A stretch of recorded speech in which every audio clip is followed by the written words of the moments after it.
सोमवार का व्रत है, बेलपत्र को जिस दिन आपका व्रत होता है उस दिन बेलपत्र को नहीं तोड़ा जाता है। जिस दिन आपका सोमवार का व्रत है उस दिन बेलपत्र नहीं तोड़ा जाता। भगवान शंकर का कोई भी व्रत अगर आप धारण करते हैं तो उस दिन बेलपत्र को व्रत करने वाले व्यक्ति को नहीं तोड़ना चाहिए। व्रत आज है तो बेलपत्र को एक दिन पहले तोड़कर रख लेना चाहिए। क्यों?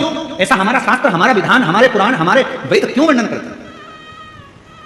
किस लिए वर्णन करते हैं? क्यों कहा गया कि प्रदोष के दिन जिस दिन आपका व्रत है उस दिन आप कोई सा भी व्रत, आपका सोमवार का व्रत है, आपका शिव जी का अगर कोई व्रत कर रहे हो तो उस दिन आप भगवान शंकर को चढ़ाने के लिए बेलपत्र मत तोड़ो, एक दिन पहले तोड़ो। क्यों कहा गया? हमारे शास्त्र क्यों कहते हैं कि पशुपतिनाथ का व्रत कर रहे हो तो बेलपत्र को एक दिन पहले तोड़ना, सोमवार का व्रत कर रहे हो तो बेलपत्र को एक दिन पहले तोड़ना, प्रदोष का व्रत कर रहे हो तो एक दिन पहले बेलपत्र को तोड़ना। एक दिन पहले उस बेलपत्र को क्यों तोड़ा जाता है? जिस दिन हमारा व्रत रहता है उस दिन हम बेलपत्र क्यों नहीं तोड़ सकते? तो हमारा शास्त्र कहता है, शिव महापुराण वर्णन करती है कि जिस बेलपत्र की पूजन आप साल भर में अगर एक दिन भी आपने बेलपत्र को जल चढ़ाया है, एक दिन भी बेलपत्र को नमन करा है, एक दिन भी बेलपत्र के वृक्ष को यदि तुमने पूजा है, साल भर में एक दिन भी आपने अगर बेलपत्र की आराधना करी है, तो आप जब जब सोमवार का व्रत रखती हो, प्रदोष का व्रत रखते हो, आप जब जब शिवरात्रि का व्रत रखते हो, आप जब संकट सोमवार का व्रत रखते हो, पशुपति व्रत रखते हो, तो तुम्हारे उस व्रत को सफल बनाने के लिए बेलपत्र का वृक्ष भी तुम्हारे लिए व्रत रखता है, जिससे तुम्हें फल की प्राप्ति। कथा सुनने आ रहे हो?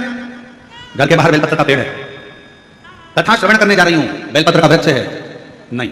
आपको अगर कथा सुनने जा रहे हो तो बेलपत्र अगर चढ़ाना है तो एक दिन पहले आप बेलपत्र को उतारो। कथा सुनने के लिए जा रही हूं और बेलपत्र रास्ते में से तोड़ लिया, कथा में जाकर बैठ गई, बेलपत्र शिव पुराण को समर्पित कर दिया या कथा में समर्पित कर दिया, या विचार करा कि मेरा बेलपत्र व्यासपीठ तक जाएगा, झोली में डाल दिया। ध्यान रखना, कथा सुनने के लिए आ रही हो, सामने बेलपत्र का वृक्ष दिख गया, उसको झुककर प्रणाम करो, नमन करो और कहो, मेरे बाबा, मेरे शंभू, आपका दर्शन कर जा रही हूं। मैं जानती हूं इस बेलपत्र के वृक्ष में गौरी शंकर है, मैं जानती हूं इस बेलपत्र के वृक्ष में नारायण लक्ष्मी है, मैं जानती हूं इस बेलपत्र के वृक्ष में 64 योगिनियां है, मैं जानती हूं इस बेलपत्र के वृक्ष के तने में स्वयं कुबेर बैठकर साधना करता है। इस बेलपत्र के वृक्ष को मैं नमन करती हूँ। श्री शिवाय नमस्तुभ्यं।